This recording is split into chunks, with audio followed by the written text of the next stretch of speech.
Assalamualaikum warahmatullahi wabarakatuh. Kita lanjut lagi pelajaran kita terkait dengan mekanika statistik. Kita sudah definisikan yang namanya grand partisi, yaitu partisi yang dipakai, fungsi partisi yang dipakai untuk menjelaskan sifat-sifat dari assembly grand canonic. Jadi kita tahu bahwa assembly grand canonic memiliki energi yang tidak konstan, memiliki jumlah partikel tidak konstan, sehingga bentuk fungsi partisinya itu berbeda dengan bentuk fungsi partisi untuk assembly canonic. Dan pada video-video sebelumnya kita sudah definisikan fungsi partisi untuk assembly grand canonic. Kita menulis J grand canonic adalah jumlah dari Ni eksponen mu Ni per Kt, lalu di sini adalah eksponen summasi minus Ei per Kt. Jadi ini adalah bentuk umum dari fungsi partisi grand canonic atau disebut juga grand partisi. Jadi fungsi partisi grand canonic. Tampak di sini bahwa fungsi partisi tidak hanya mengandung energi, tetapi juga mengandung jumlah partikel. Ini ada energi, ada jumlah partikel, karena pada grand canonic energi maupun jumlah partikel itu tidak konstan. Sedangkan sudah kita pelajari pada canonic, fungsi partisinya hanya mengandung E saja minus Ei per Kt. Jadi perbedaan sini karena pada grand canonic kita punya N yang tidak konstan, kita punya E yang tidak konstan, sehingga fungsi partisinya mengandung N dan mengandung EX. Sedang di sini kita punya N yang konstan, tetapi E-nya tidak konstan, sehingga pada fungsi partisi hanya mengandung energi saja. Nah, sama dengan sebelumnya bahwa seperti kita definisi Ei itu adalah energi assembly grand canonic, dan Ei itu berubah-ubah. Jadi Ei itu bisa berfluktuasi di sekitar suatu nilai rata-rata, dan itu bergantung pada energi dari partikel-partikel penyusun assembly tersebut. Jadi ketika kita akan menghitung fungsi partisi ini, kita harus menghitung energi yang dikontribusi oleh semua partikel dengan berbagai kombinasi atau konfigurasi yang mungkin terjadi di dalam assembly tersebut. Dan jelas itu menjadi sangat sulit untuk dihitung dan bisa saja tidak mungkin untuk dihitung. Nah, sama dengan ide dalam membangun fungsi partisi kanonik, pertanyaan kita adalah, bisakah fungsi partisi grand kanonik dibangun dari fungsi partisi partikel? Nah, kalau itu bisa dilakukan, maka kita juga akan mendapatkan suatu penyederhanaan yang luar biasa. Kita bisa melupakan grand canonic yang punya energi dan jumlah partikel yang berbeda-beda ini. Kita bisa lupakan, seolah-olah kita hanya memiliki satu partikel di dalam assembly ini, kemudian kita hitung fungsi partisi satu partikel, dari situ kita bangun fungsi partisi untuk grand canonic. Ini yang akan kita pelajari saat ini, dan ternyata bisa bahwa fungsi partisi satu assembly grand canonic, ya, di mana energi maupun jumlah partikel berubah, tetap bisa dibangun dari fungsi partisi satu partikel. Nah, mari akan kita bahas sekarang. Jadi ini adalah definisi umum dari fungsi partisi grand canonic. Sekarang untuk mudahnya kita definisikan. Sementara bahwa kita definisikan fungsi ini sama dengan eksponen mu per Kt. Sehingga kita bisa menulis fungsi partisi grand canonic sama dengan sigma Ni, mu-nya itu menjadi ini pangkat Ni, sini sigma I, eksponen minus Ei per Kt. Nah, ingat di sini bahwa Ei ini adalah energi assembly yang memiliki jumlah partikel Ni. Jadi untuk setiap Ni, penjumlah Ni, maka kita akan dapatkan ada nilai Ei. Jadi dengan demikian Ei ini adalah fungsi dari Ni. Jadi Ni itu dapat Ei, kemudian Ni yang berikutnya, nah Ni itu bergerak, Ni itu adalah jumlah partikel dalam assembly yang bisa berubah tadi. Kita jumlahkan untuk semua kemungkinan Ni, dan setiap Ni itu kita akan dapatkan nilai Ei. Nah, kalau kita lihat di sini, Bandingkan dengan ini tidak lain daripada fungsi partisi kanonik yang jumlah partikelnya Ni. Coba nih, karena ini adalah fungsi partikel kanonik, kebetulan ya di sini jumlah partikel konstan sehingga tidak ada variabel n masuk karena dia konstan. Tetapi di sini bergantung pada Ni sehingga kita bisa menulis bagian ini adalah fungsi partisi kanonik pada Ni. Ketika jumlah partikel Ni, akhirnya kita juga bisa menulis bahwa fungsi partisi grand kanonik itu sama dengan jumlah dari Ni. Ini adalah pangkat Ni kali fungsi partisi kanonik pada Ni. Jadi seperti ini bentuk lain bahwa kita bisa menyatakan grand kanonik itu sebagai jumlah semua fungsi partisi kanonik pada semua kemungkinan N yang ada. Jadi N berapa, kanonik berapa, tinggal kita kalikan dengan si pangkat Ni, maka kita akan dapatkan fungsi partisi untuk grand kanonik. Nah, inilah yang menjadi dasar bagi kita untuk menghitung fungsi partisi grand kanonik dari fungsi partisi partikel. Kenapa itu bisa? Karena fungsi partisi grand kanonik itu bisa diperoleh dari fungsi partisi partikel Ni, Ji. Jadi fungsi partisi kanonik, fungsi partisi kanonik yang mengandung Ni partikel sama dengan fungsi partisi ini assembly kanonik. Ini adalah partikel. Jadi fungsi partisi kanonik yang mengandung Ni partikel sama dengan fungsi partisi satu partikel yang dipangkatkan dengan Ni yang sudah kita bahas sebelumnya.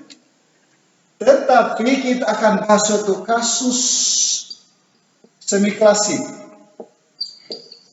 yang lebih tepat, semi klasik yang lebih akurat daripada klasik benaran. Ini klasik benaran, yaitu jumlah fungsi partisi kanonik sama dengan pangkat N dari fungsi partisi partikel. Kalau untuk semi klasik, di mana antar partikel gas pun sebenarnya kita tidak bisa pisahkan satu lain, kita tukar molekul gas A dengan gas A, molekul yang sama kita tukar, sebenarnya kita tidak bisa membedakan pertukaran itu. Jadi kalau kita punya N gas, kita tukar-tukar N gas itu jumlahnya N faktorial, itu tidak menghasilkan sesuatu yang baru. Maka definisi yang lebih tepat, lebih akurat untuk fungsi partisi kanonik ini, Ni yang mengandung Ni itu adalah Z fungsi partisi partikel Ni dibagi jumlah cara pertukaran partikel. Jadi ini adalah definisi yang lebih teliti dari fungsi partisi kanonik. Kalau partikel gas itu tidak bisa dibedakan, dan memang tidak bisa dibedakan. Hidrogen dan hidrogen kita tukarkan kiri kanan itu tidak bisa kita bedakan. Sedangkan pertukaran N partikel itu menghasilkan N faktorial.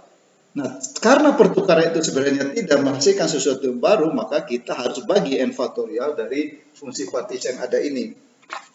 Dengan cara demikian, maka fungsi grand partisi menjadi fungsi grand partisi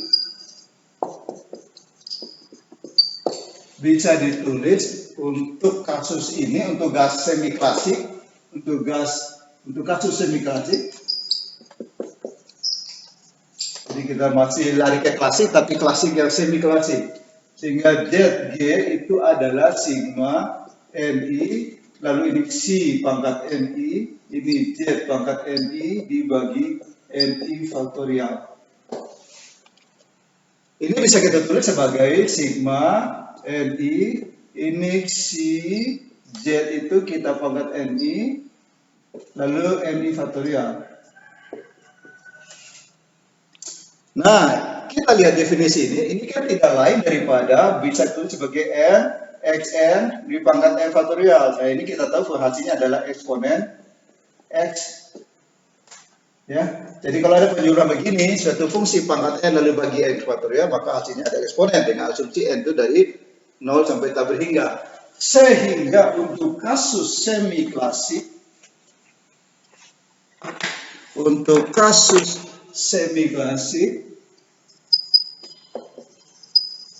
kita dapatkan ZG sama dengan eksponen Z. Ya, di mana di sini adalah fungsi partisi satu partikel dan ini adalah eksponen mu per kT.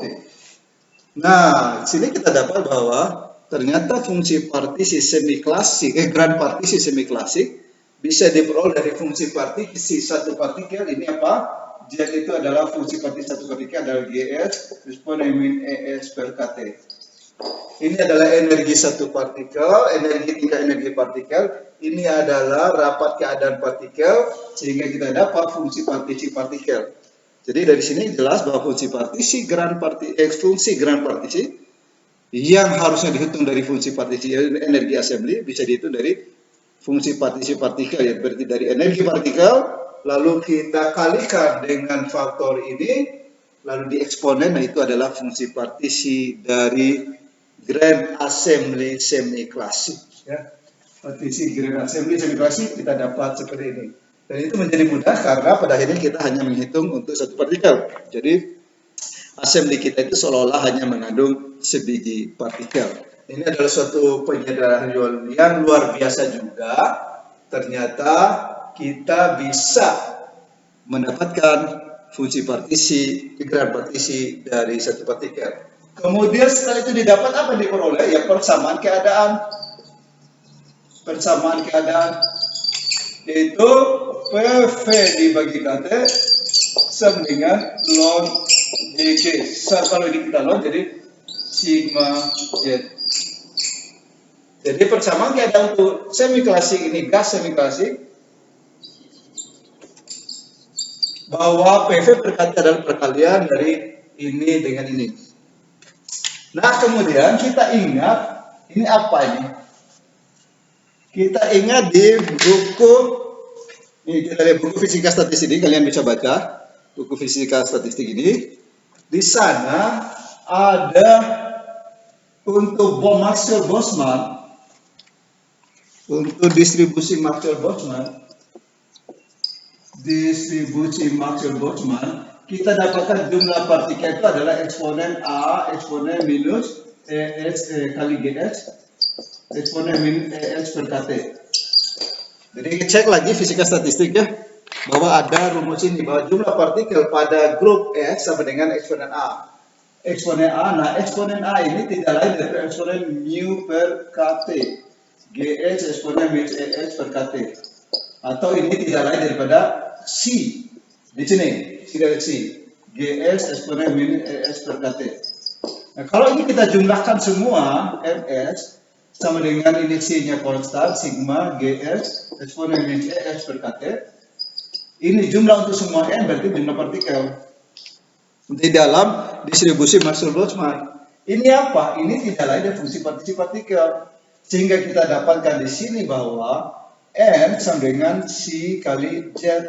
Ini sama dengan ini. Sehingga kita dapatkan untuk gas semi klasik PV dibagi KT sama dengan N. Ini jadi N rata-rata ya. Kalau ini ya N rata-rata karena partikelnya beda-beda ya. Ini adalah persamaan kinetik gas. Jadi kalau kita terapkan untuk gas, maka akan kita kembali kepada persamaan kinetik gas bahwa PV per KT sama N. Ini adalah persamaan untuk grand partisi, keadaan untuk grand canonic assembly. Kemudian setelah kita terapkan persamaan Maxwell-Boltzmann, distribusi Maxwell-Boltzmann untuk gas, maka kita akan kembali dapat persamaan untuk gas ideal. Nah, nanti kita akan coba lagi untuk gas yang tidak ideal, bagaimana bentuknya. Dengan definisi ini, apakah akan kembali kepada fungsi persamaan van der Waals. Nanti akan kita bahas pada video berikutnya.